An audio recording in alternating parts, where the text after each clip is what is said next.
comment allez-vous? J'espère que vous allez bien. Alors, je suis de retour avec une nouvelle vidéo et aujourd'hui, on va parler de mes favoris du mois de juillet et bien sûr, tout ce que j'ai lu au cours de ce mois. Je ne trouve pas que j'ai lu beaucoup de choses, mais c'est quand même pas mal. Donc, comme vous le savez, j'ai toujours une liste, normalement, une pile à lire à respecter, que je ne respecte pas forcément, que je trouve bien d'ailleurs parce qu'en fait ça me permet aussi de vivre dans l'air du temps. Si j'ai quelque chose qui me plaît davantage, si j'ai des recommandations, je peux changer ou switcher, donc pourquoi pas. On va tout de suite commencer avec les ouvrages parce que j'en ai 1, 2, 3, 4, 5 environ. Donc c'est parti. Alors j'ai lu au cours du mois de juillet pour la 3e fois le discours sur le colonialisme suivi du discours sur la négritude, donc d'Aimé Césaire. Si vous ne connaissez pas, donnez une chance à cet ouvrage. Donc c'est aux éditions Présence Africaine, donc qui est également une maison d'édition et une librairie à Paris. Mon discours favori est le discours sur la négritude. Je vous laisserai aller découvrir ce concept. Je vous en parlerai certainement très bientôt. Et sachez également que j'ai un article dans lequel j'évoque en fait la 29e page de cet ouvrage. Donc vous pouvez avoir un aperçu de la 29e page de ce discours, qui est bien sûr le discours sur le colonialisme, sur mon blog, et je vous laisserai du coup le lien en barre d'infos. Si vous avez lu cet ouvrage, n'hésitez pas à me dire ce que vous en pensez. Qu'est-ce que vous pensez de la négritude et qu'est-ce que vous pensez, bien évidemment, le discours qui est vraiment le plus qui est en premier lieu en fait, qui est vraiment visé ici, c'est le discours sur le colonialisme et qu'est-ce que vous en pensez. Voilà, très bel ouvrage, je pense. C'est un ouvrage que je vais garder peut-être toute ma vie. Comme vous pouvez le voir, il est un peu vieux parce que je l'ai depuis la première. J'étais en première L et on devait le lire en fait pour étudier en cours. Donc voilà. Ensuite, on va enchaîner sans plus tarder avec La récolte douce des larmes d'Edwige Danticat. Donc vous savez à quel point j'aime cet ouvrage. Je vous prépare un article qui parle de cet ouvrage dans mes coups de cœur, on va dire. Je vais vous laisser découvrir tout ça. Normalement, ça devrait sortir cette semaine, soit aujourd'hui ou demain, ou la semaine qui suit. C'est-à-dire que quand vous verrez cette vidéo, ce sera dimanche, soit ce sera déjà sorti il y a 2 jours, donc vendredi ou samedi, ou ça va sortir donc la semaine qui suit, donc le dimanche de la vidéo. Voilà, La récolte des larmes d'Edwige Danticat. Donc ça parle c'est un récit, c'est un roman, c'est fictif, mais basé sur des faits historiques réels. Qui se passe en Haïti, enfin à Hispaniola, ce qu'on pourrait appeler Hispaniola, c'est-à-dire Haïti et la République dominicaine. Donc il faut savoir que la République dominicaine et Haïti partagent la même île, mais ça a été séparé à un moment et ça a fait des ravages dans le sens où la République dominicaine se revendique plutôt européenne, donc héritière de sang des Espagnols, des Européens, etc., des colons si on peut dire ça, et tandis que Haïti est plus considérée comme l'île plutôt, la partie de l'île rebelle et plus africaine, due à son passé historique, etc. Voilà, très belle histoire où le colorisme est présent, l'eau est très présent, la femme et pas mal de petites choses que je vous expliquerai certainement après. Dans l'article, j'en parle vaguement, mais je pense que je vais peut-être dédier un article à cet ouvrage ou aux ouvrages d'Edwige Danticat que j'apprécie énormément. Et j'ai lu également Le cri de l'oiseau rouge de la même auteure dont j'ai parlé précédemment. Voilà, on continue. J'ai lu également Ati pour mon mari. Je ne l'ai pas en ce moment parce que je l'ai prêté à une amie. Donc je vous mettrai une image ici. C'est un recueil de poèmes qui m'a été donné. lors de Livre Paris. Merci encore. C'est un recueil de nouvelles. Il y a environ 11 nouvelles, des nouvelles un peu étranges quelquefois, mais le point commun, c'est toujours la recherche de quelque chose, on va dire, plus ou moins une recherche ou quête, on va dire ça comme ça. Il y a aussi ce point commun avec l'Afrique ou un personnage noir, ou voilà. Les nouvelles que j'ai préférées, c'est le premier, donc qui est le nom du recueil, Ati pour mon mari. J'ai aimé d'autres également. C'est très farfelu comme petite chose. Alors je disais précédemment que j'avais du mal avec les recueils de nouvelles. C'est vrai, j'en ai lu pas mal quand j'étais plus jeune et jusqu'à maintenant. Et je trouve que c'est un genre particulier qui est très bien parce qu'en fait, pour les personnes qui n'aiment pas les grandes histoires à rallonge, les romans, on va dire plus ou moins classiques, les nouvelles sont bien parce qu'en fait, c'est plus court. On n'a pas trop le temps d'entrer trop dans l'intrigue, etc. Et pour les personnes qui aiment varier en fait leur lecture, dans un recueil, ils peuvent retrouver plusieurs types en fait d'histoires et changer de personnage. Donc pour les personnes qui aiment ça, c'est très bien. Moi, c'est vrai que j'aime beaucoup une intrigue qui dure, une intrigue qu'on va fouiller, qui va être travaillée, qui aura beaucoup de descriptions, etc. J'aime beaucoup ça.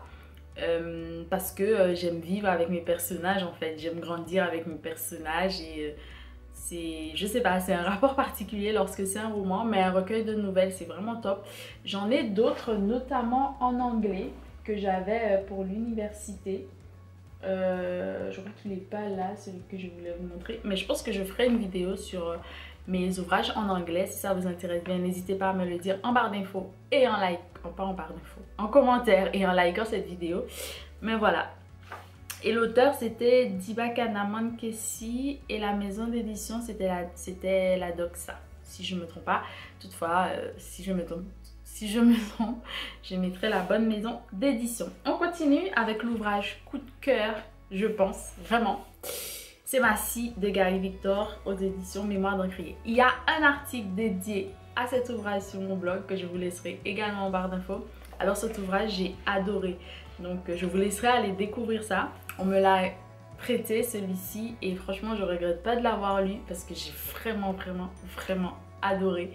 Donc ça parle de Dieu seul la pénurie qui devient ministre, un homme plutôt banal, qui devient ministre aux valeurs morales et citoyennes. Et en fait, il doit s'occuper d'un dossier très chaud, épineux, tout ce que vous voulez. En fait, le premier festival gay ou homosexuel ou LGBT en Haïti, une république particulière qui a l'habitude de vivre avec les homosexuels sans problème. C'est-à-dire on les accepte, on les tolère, on sait qu'ils sont comme ça, on connaît leur choix en fait, on sait qu'ils sont homosexuels, etc. On leur donne des noms, donc ma Sissi donc pour les hommes et ma divinesse, ma divine pour les femmes. Et du coup, là ça devient un problème parce que bien évidemment la religion va s'en mêler, etc. Ils veulent pas avoir ou voir se créer ce festival, mais en même temps ce ministre se voit dans l'embarras parce qu'il doit pratiquer certains actes pour pouvoir bénéficier des faveurs du président. Et voilà, je vous laisse aller découvrir tout ça. C'est un très bel ouvrage. On parle de farce. Moi, je sais pas. J'ai du mal quand on dit farce parce que franchement pour moi c'est plus que ça. On parle de burlesque, de cocasse, de plein de choses, mais il est top cet ouvrage vraiment. Et il a l'air très court, mais franchement il y a de quoi faire, il y a vraiment de quoi faire. Et c'est un ouvrage que j'avais du mal à lâcher. J'ai pris mon temps pour le lire parce que je voulais pas que ça s'étermine, mais en même temps j'avais tellement envie de connaître la fin. Et cette quête en fait que cet homme réussit à faire malgré son innocence, si on peut dire ça, parce qu'il est niais un peu aussi et pourtant il se surprend lui-même à réfléchir. Et on a aussi une légende sur qu'est-ce que le flûtiste, etc. Enfin bon, je vous laisse aller découvrir ça, c'est vraiment très drôle. Je vous mettrai tout ça en barre d'infos. On continue avec le dernier ouvrage du coup, 1492, Anacaona, l'insurgé des Caraïbes. J'ai un article également sur cet ouvrage que je vous laisserai en barre d'infos. Alors ça c'est aux éditions Anacaona que j'adore. Donc vous avez ici un roman graphique avec des illustrations merveilleuses, j'ai adoré.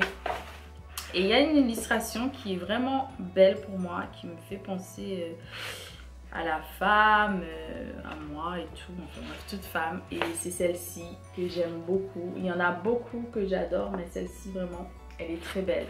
Elle est vraiment très belle. Et l'écrit qui accompagne cette illustration est accompagnée d'un écrit et qui est très beau, vraiment, que j'adore beaucoup. Donc ça parle ici des Taïnos qui ont été exterminés lors de la colonisation donc, de Christophe Colomb en Amérique. Et ça parle exactement aussi ça parle aussi d'Anacaona, donc princesse Taïno, qui a vécu à cette époque et qui a essayé quand même de se battre pour éviter cela et pour faire vivre un peu les Taïnos un petit peu plus. Alors il faut savoir qu'il y a eu plein de choses qui ont suivi suite à ça, parce que quand les Taïnos sont morts et les autres populations, ben, c'est à ce moment-là qu'ils ont décidé d'aller, donc les colons, qui ont décidé d'aller en Afrique pour aller récupérer donc, des personnes, des esclaves, pour pouvoir les faire travailler. Et c'est à partir de là que le commerce triangulaire a commencé. Vraiment pour habiter ces terres, les rendre vraiment des colonies et pouvoir travailler et exploiter ces lieux-là. Voilà. Après, bien évidemment, les Taïnos ont été traités comme pires que des meubles, pires que des animaux, enfin bref. Et c'est pour ça qu'il y a eu aussi un procès pour savoir voilà, la condition de ces personnes, comment ils ont été exterminés, etc. Enfin bref, très important, je vous laisse aller faire vos recherches sur ça, allez lire l'article et n'hésitez pas à me dire ce que vous en pensez. N'hésitez pas à me dire si vous souhaitez lire l'un de ces livres, pourquoi, comment. Et bien évidemment, n'hésitez pas à me recommander des ouvrages qui ont un rapport ou pas. Sachez que vous pouvez me recommander des ouvrages sur mon Instagram. Je vous mettrai une photo ici. En fait, je vous demande de me recommander un ouvrage qui a un rapport avec des catégories que j'ai pu en fait inscrire sous la photo. Je vous laisse aller vérifier tout ça et je vous mettrai bien évidemment mon Instagram juste ici ou encore en barre d'infos. Voilà, on continue avec la catégorie événements. 3 événements super importants et sympas. J'ai été au musée en herbe, donc on a été voir un musée qui est plus destiné aux enfants. Les œuvres d'art sont plutôt passées en position basse pour que les enfants puissent voir tout ça, visualiser tout ça. Et on a été voir donc Murakami et ses œuvres. Il y avait d'autres personnes aussi, bien évidemment. Et ça parlait en fait de l'art japonais contemporain. C'était très drôle, il y avait beaucoup de petites activités destinées aux enfants, mais que j'ai quand même réalisées, on s'est pris au jeu. C'était très intéressant de découvrir une autre culture qu'on connaît plutôt mal ou pas assez. Donc ça c'est bien également, et puis le Japon c'est aussi une île, donc c'est très important également d'aller voir ça, étant donné que je viens de 2 îles. Ensuite j'ai été à Haïti en couleur, j'ai été invitée donc à l'ambassade d'Haïti en France, où on avait une exposition avec beaucoup d'artistes haïtiens, des photographes, des peintres, il y avait des femmes et ce qui était très bien d'ailleurs, j'ai apprécié voir ça. On a plutôt discuté sur la couleur, sur plein de petites choses. Je vous ai donné un aperçu en fait sur Instagram, donc n'hésitez pas à me suivre sur Instagram et les autres réseaux sociaux pour pouvoir avoir ce genre d'informations. C'était vraiment top, moi j'ai pu renouer avec pas mal de personnes, c'est-à-dire vraiment avec la culture artistique haïtienne, autre que les livres, que le cinéma, etc. Donc ça, c'était vraiment trop cool. J'espère faire des choses encore comme ça pendant toute l'année, et même s'il le faut en Haïti, parce que je pense que c'est très important. Et enfin, il y a eu Happy Summer avec Art Press Yourself. C'était au Doc B, je crois, à Pantin. Alors moi j'avais jamais été à Pantin, donc c'était cool d'y aller. de voir ce lieu également assez sympa. Et j'ai été aussi parce qu'il y avait Aizana, donc c'était super bien de voir ça. Je suis pas restée très longtemps malheureusement, mais c'était vraiment cool. Il y avait plusieurs créateurs, il y avait des marées-têtes, il y avait pas mal de choses et des activités, de la danse, de la capoeira, plein d'autres choses. Et ça c'était cool. Et enfin, les films et les documentaires que j'ai pu aimer. La couleur peau, si vous ne connaissez pas, je pense que vous avez quand même entendu parler.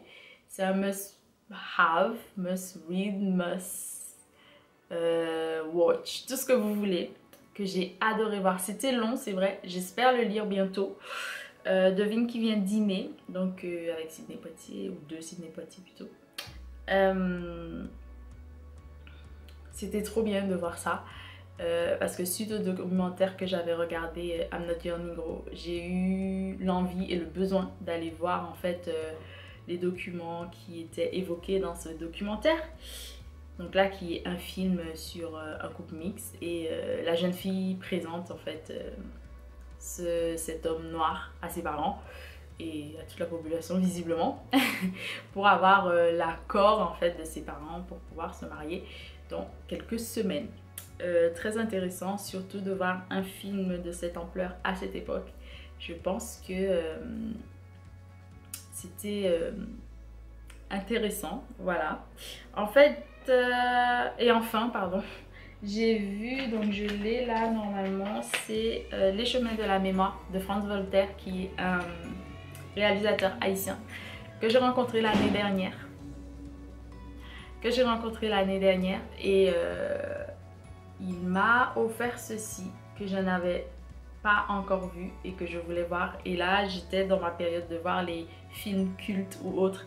Et du coup, je suis partie voir ce documentaire qui parle en fait d'une période dans l'histoire d'Haïtienne des années 20 à peu près jusqu'aux années, on va dire, 50-60. C'était super sympa de voir ça. J'ai appris pas mal de choses sur la culture que je ne connaissais pas en détail, voilà, et sur l'histoire aussi. Et ce que j'ai aimé dans ce documentaire, c'est que ce sont des témoignages en fait, avec des images d'archives et de la musique haïtienne. Et ce que j'ai aimé par-dessus tout, c'est qu'on avait le pan historique, mais on avait aussi tout ce qui était culturel. Donc on avait les auteurs qui parlaient, par exemple, d'autres personnes qui témoignaient, mais on avait aussi tout ce qui était artistique, etc. Et j'ai beaucoup aimé. Et franchement, c'était bien de voir ça et de voir en fait comment Haïti a été aussi important dans la vie de d'autres pays comme le Japon. C'est assez mal connu par exemple. Et c'était vraiment intéressant de connaître ce genre de choses. Donc on est parti avec les cacos, l'occupation américaine, l'ESCO, le bicentenaire, enfin c'était vraiment trop bien. Et j'aurais aimé voir une suite, donc si vous m'entendez, toutes les personnes qui ont participé à ce projet, s'ils pouvaient avoir une suite, ce serait vraiment trop top. Alors ça, je sais pas quand c'est sorti, mais je pense que ça fait un moment. Mais franchement, si on pouvait avoir une suite, ce serait bien. Et c'est quelque chose que j'ai envie de garder pour aller le voir avec ma famille, mes enfants plus tard. C'est vraiment très intéressant. Et enfin, j'ai vu quelque chose qui n'a rien à voir avec tout ce dont j'ai parlé auparavant. C'est vraiment quelque chose qui est plutôt un film feel good qui s'appelle Le Coup du siècle ou The Hustlers en anglais, je crois que ça s'appelle comme ça. Avec Anna Tawai et, oh là là, j'arrête pas d'oublier le nom et le prénom de l'autre actrice que je vous mettrai là. Et c'était vraiment quelque chose de très feel good où ça parlait un peu de la femme, un peu de féminisme. Mais moi j'ai trouvé ça un peu à contresens, dans le sens où c'est vrai que les femmes peuvent tout faire parce qu'on les sous-estime, mais en même temps le vol, voilà, c'est pas ce que je veux, on va dire, prôner. Mais pourquoi pas. En tout cas, ça m'a fait rire, c'était intéressant et j'ai passé un bon moment au ciné, voilà.